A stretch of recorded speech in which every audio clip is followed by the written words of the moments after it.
எல்லாருக்கும் வணக்கம். என்னுடைய ராதா ராமராவ் சேனலுக்கு உங்கள் எல்லாரையும் வெல்கம் பண்ணுறேன். இந்த வீடியோவில் நம்ம கலசத்தில் வச்ச தேங்காய் இல்லைனா ஒரு கோவிலில் போய் அர்ச்சனை பண்ண தேங்காயெலாம் இருந்தால் பர்ஃபி பண்ணுவாங்க. அந்த பர்ஃபி ரொம்ப சுலபமாகவும் வெறும் தேங்காய் சர்க்கரை மட்டும் வச்சு செய்யாமல் கொஞ்சம் பாதாம் பருப்பு சேர்த்து இந்த பர்ஃபி செய்கிறப்ப உடம்புக்கும் நல்லது, ரொம்ப சாஃப்டாகவும் இருக்கும், டேஸ்ட்டாகவும் இருக்கும்.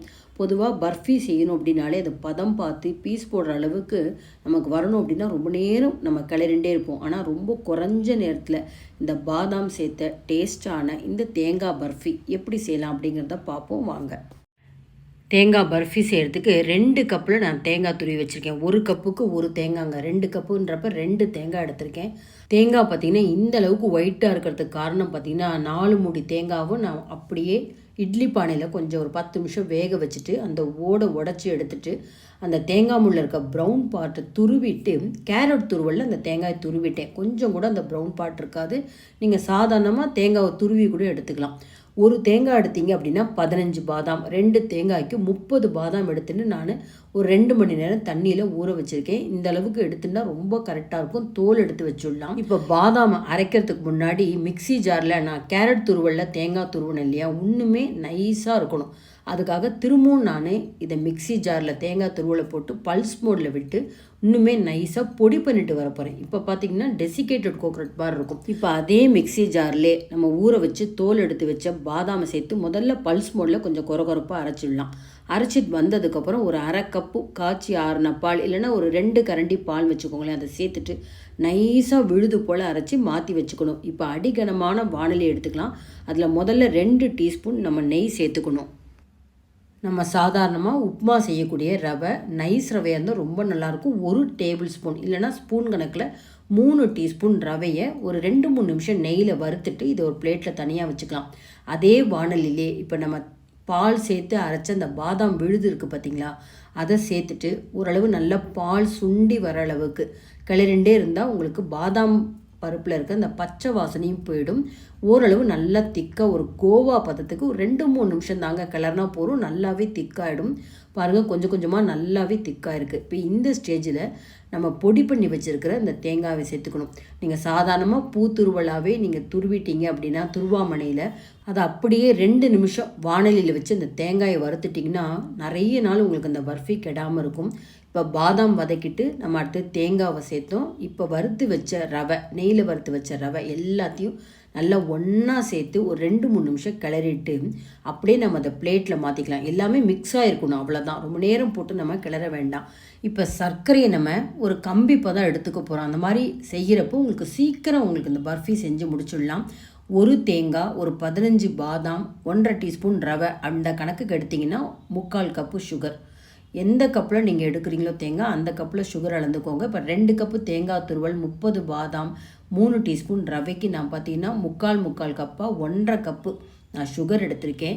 ஜஸ்ட்டு நம்ம அந்த சர்க்கரை மூழ்கிற அளவுக்கு தண்ணி சேர்த்தா போருங்க. அதிக அளவு தண்ணி சேர்க்கக்கூடாது. ஹை ஃப்ளேமில் வச்சுட்டு நல்லா கரண்டியால் கைவிடாமல் கலர்னிங்கன்னா சீக்கிரம் உங்களுக்கு இந்த சர்க்கரை கரையும், அந்த கம்பி பதமும் சீக்கிரம் கிடைக்கும். இந்த மாதிரி கம்பி பதம் கிடச்சிட்டு நம்ம தேங்காயெலாம் சேர்க்குறப்ப வெளியே தெரிக்காது. 10 நிமிஷத்தில் பர்ஃபி செஞ்சு முடிச்சுடலாம். இந்த மாதிரி கம்பி பதம் பார்க்குறதுக்கு பார்த்திங்கன்னா நம்ம ஒரு ஸ்பூனில் எடுத்துட்டு ஒரு நிமிஷம் சூடு ஆற விட்டுட்டு இப்படி கையில் எடுத்து பார்த்திங்கன்னா நல்லா ஒரு 1 ஸ்ட்ரிங் பதம் வரணுங்க. பாருங்களேன், ரொம்ப நல்லா கரெக்டாக வந்திருக்கு. அடுப்பை ஸ்லோவில் வச்சுட்டு இப்போ நம்ம ரெடியாக வச்சுருக்கிற அந்த பாதாம், தேங்காய் மிக்ஸ், ரவை எல்லாத்தையும் ஒன்றா சேர்த்துட்டு கைவிடாமல் கிளறணுங்க. நல்லா அடிகனமான பாத்திரம் எடுத்துக்கோங்க. எந்த பதத்தில் நம்ம கிளறி பிளேட்டில் போடலாம் அப்படிங்கிறதையும் காமிக்கிறேன். அந்த பாதாம்லாம் சேர்ந்ததுனால அங்கங்கே கொஞ்சம் கொஞ்சம் கட்டி கட்டியாக இருக்கிற மாதிரி இருக்கும். நல்லா கரண்டியால் கைவிடாமல் நீங்கள் ஒரு அழுத்தம் கொடுத்துட்டே கிளறிண்டே வந்தீங்கன்னா ரொம்ப நல்லா இருக்குங்க. இந்த மாதிரி மிக்ஸ் பண்ணிட்டே வரேன் பார்த்தீங்களா. இந்த மாதிரி சர்க்கரை பதம் பார்க்குறப்ப அந்த தேங்காயும் நல்லா வறுத்தாச்சு, பாதாம் வேறு இருக்குது, ரவை இருக்குது, சீக்கிரம் கெட்டிப்படும். உங்களுக்கு கேஸ் ஸ்டவ் வெளியே கையிலலாம் கொஞ்சம் கூட தெளிக்காதுங்க. கலரும் பார்க்க நல்லா வெள்ளை வெள்ளேன்னு இருக்கும். இப்போ இந்த சர்க்கரையோட கட்டியே இல்லாமல் அந்த தேங்காய் பாதாம் மிக்ஸ்லாம் நல்லா மிக்ஸ் ஆகிடுது. இப்போ இது எந்த பதத்தில் நம்ம கிளறி எடுக்கணும் அப்படின்னா, நீங்கள் சர்க்கரையோட தேங்காய் சத்தப்புறம் டைம் கூட வச்சு பாருங்கள். கரெக்டாக 10 நிமிஷத்தில் இந்த பதம் வந்துவிடுங்க. நீங்கள் நல்லா மீடியம் ஃப்ளேமில் வச்சு கைவிடாமல் கிளறுங்க. வானொலி ஓரங்களில் அப்படியே சர்க்கரை பூத்தா மாதிரி இருக்கும். அந்த ஸ்டேஜில் ஒரு 1/2 டீஸ்பூன் ஏலக்காய் பொடியை சேர்த்துட்டு இப்படி சுழட்டி நீங்கள் இப்படி கிளறினீங்கன்னா அங்கங்கே அப்படி ஒயிட்டாக அந்த சர்க்கரை பூத்தா மாதிரி இருக்கும். கடைசியில் பார்த்தீங்கன்னா அப்படியே பந்து போல் உருட்டின்னு வரும். பாருங்களேன், 10வது நிமிஷம் பார்த்தீங்கன்னா இப்படி வானொலியில் கரண்டி அப்படி சுற்றி விட்டால் அப்படி பந்து போல் வருது. அந்த சமயத்தில் 2 டீஸ்பூன் நெய்யும் சேர்த்துக்கோங்க. இன்னுமே நல்லா வானொலியில் ஒட்டாமல் அது பந்து போல் நல்லா உருண்டு திரண்டு வரும். பாருங்கள், இந்த ஸ்டேஜ் ரொம்ப கரெக்டாக இருக்கும். அப்படி உங்களுக்கு பதம் பார்க்கணுன்னா கொஞ்சமாக ஸ்பூனில் எடுத்துகிட்டு ஒரு நிமிஷம் கழித்து கையில் உருட்டி பார்த்தீங்கன்னா கையில் ஒட்டாமல் இருக்கணும். இப்போ எனக்கு செஞ்சு பழக்கன்றனால அந்த டிப்ஸை நான் காமிக்காமல் விட்டுட்டேன். வானொலியிலே ஒரு 2 நிமிஷம் வச்சுருந்தாலும் பரவாயில்லைங்க. ஏன்னா பாதாம்லாம் இருக்கிறதுனால உங்களுக்கு சட்டுன்னு பூத்தும் போயிடாது, நல்லாவே பதமாக இருக்கும். இப்போ நல்லா வானொலியிலேருந்து எல்லாமே சேர்ந்து வருது பார்த்தீங்களா, கொஞ்சம் கூட வானொலியில் ஒட்டாமல் அத்தனையுமே நல்லா திரண்டு வந்துடும். நான் ஒரு ட்ரேயில் பட்டர் பேப்பர் வச்சுருக்கேங்க. அதில் ஆல்ரெடி வெண்ணெய் இருந்தது. அந்த பேப்பர் மேலே இந்த ஸ்வீட்டை போட்டுட்டு சூடாக இருக்கிறப்பே கொஞ்சம் ஸ்பூனில் நல்லா நெய் தடவி நல்லா சமமாக தட்டி டைட்டாக வச்சுட்டேன். ஒரு 3 மணி நேரம் கழிச்சு தான் நான் பீஸ் போடுறேன். பாதாம் இருக்கிறதுனால ரொம்ப ஹார்டாலாம் ஆகாதுங்க. அப்படி உங்களுக்கு ரொம்பவே டவுட்டாக இருந்தது அப்படின்னா ஒரு 1 ஹவருக்குள்ளே நீங்கள் பீஸ் போட ஆரம்பிச்சிடலாம். இந்த மாதிரி நம்ம பீஸ் போடுறப்ப அந்த கத்தியில் கொஞ்சம் நெய் தடவிட்டு இப்படி கோடு போடுறப்ப பார்த்தீங்கன்னா கத்தியை வெளியில் எடுக்கிறப்போ கொஞ்சம் கூட அந்த ஸ்வீட் ஒட்டாமல் இருக்கும்.